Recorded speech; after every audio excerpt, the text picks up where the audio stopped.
మంత్రి శ్రీధర్ బాబు మాట్లాడుతున్నారు. ఇప్పుడు అలాగే చూద్దాం. మేము గత ప్రభుత్వం లాగా ఇష్టారాజ్యంగా అడ్డగోలుగా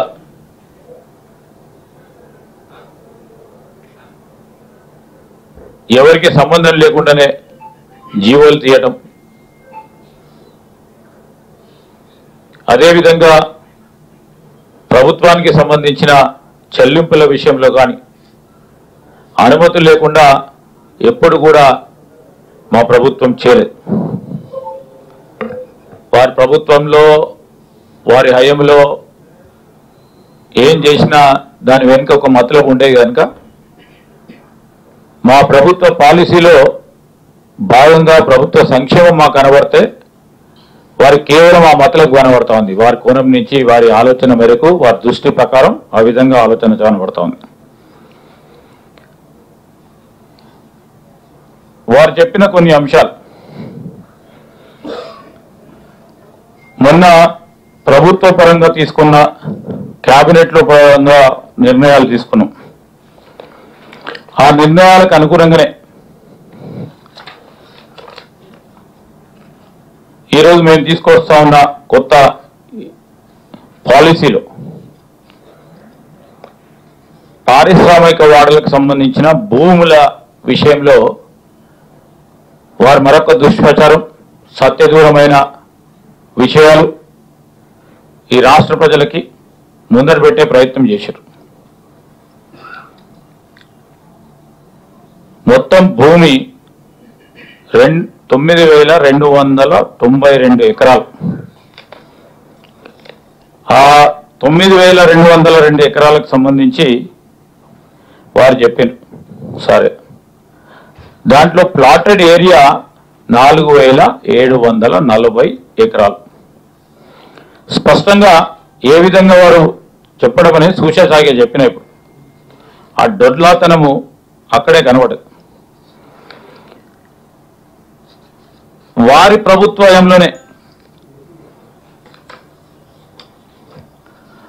ప్రభుత్వంలోనే ఓ 3 జీవోలు తీసుకొచ్చారు. ఆ జీవోలకు సంబంధించి ఈ పారిశ్రామిక వాడలకు సంబంధించి పరిశ్రమలకు ప్రోత్సాహం చేయాలని ఒకటి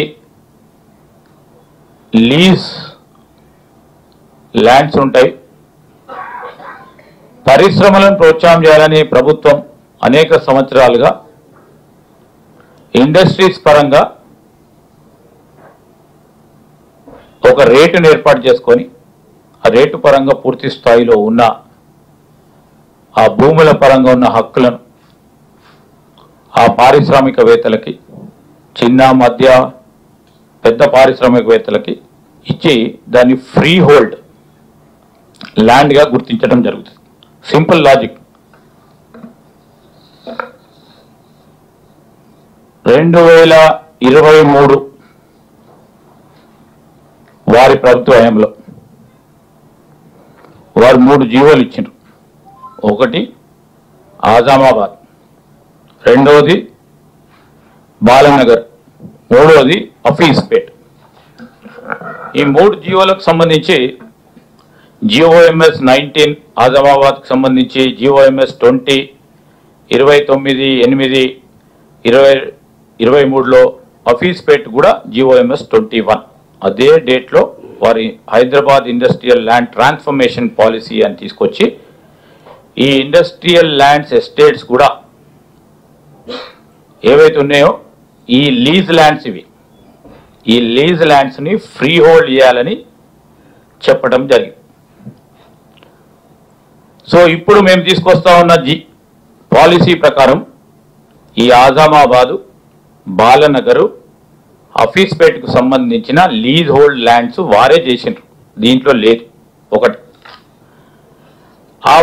వారేం చెప్తా ఉన్నారు, లీజ్ హోల్డ్ ల్యాండ్కి సంబంధించి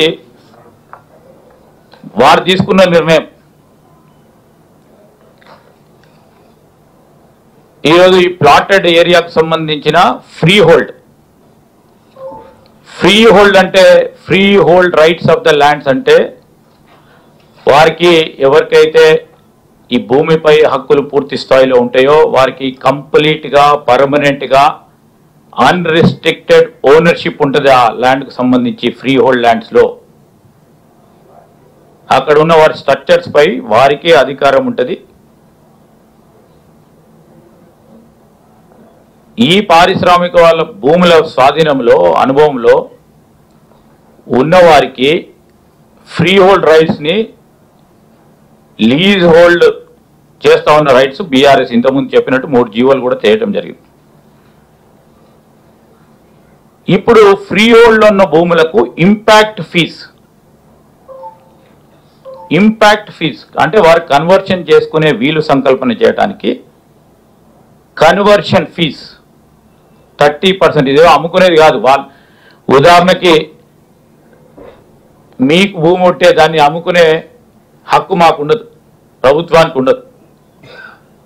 వారు పరిశ్రమ పెడతామన్నారు కనుక వారి పరిశ్రమలకు సంబంధించిన విషయంలో భూమిని ఈరోజు ప్రభుత్వం తీసుకున్న నిర్ణయం ఔటర్ రింగ్ రోడ్లో ఉంటున్న అన్ని పరిశ్రమలకు కూడా కాలుష్యం కానీ అక్కడ పక్కన ఉన్న ప్రాంతాలన్నిటి సంబంధించి అర్బనైజేషన్ ఉన్న తరుణంలో గాలి నీరు కలుషితమవుతుందని 2013లోనే ఆనాడు సుప్రీంకోర్టు ఇచ్చిన కొన్ని అబ్జర్వేషన్ ద్వారా ఈరోజు కలుషితమైన ఇండస్ట్రీస్ కానీ ఇండస్ట్రీస్ పరంగా కూడా ఒక నిర్ణయం తీసుకోవాలని దాని తదుపరి టిఆర్ఎస్ పార్టీ ప్రభుత్వం కూడా తీసుకున్న కొన్ని నిర్ణయాలు ఈరోజు ఔటర్ రింగ్ రోడ్లో లోపడి ఉన్న పరిశ్రమలన్నిటిని కూడా రీలొకేట్ చేసుకునే ఒక కార్యాచరణ తీసుకొని ఇటు ప్రజలకు ఉపయోగపడే విధంగా మరి ఆ చిన్న పరిశ్రమలు ఇతర పరిశ్రమలకు సంబంధించిన వారికి కూడా పరిశ్రమలను నడపలేకపోతా ఉన్నారు, సిక్కై ఉన్నాయి.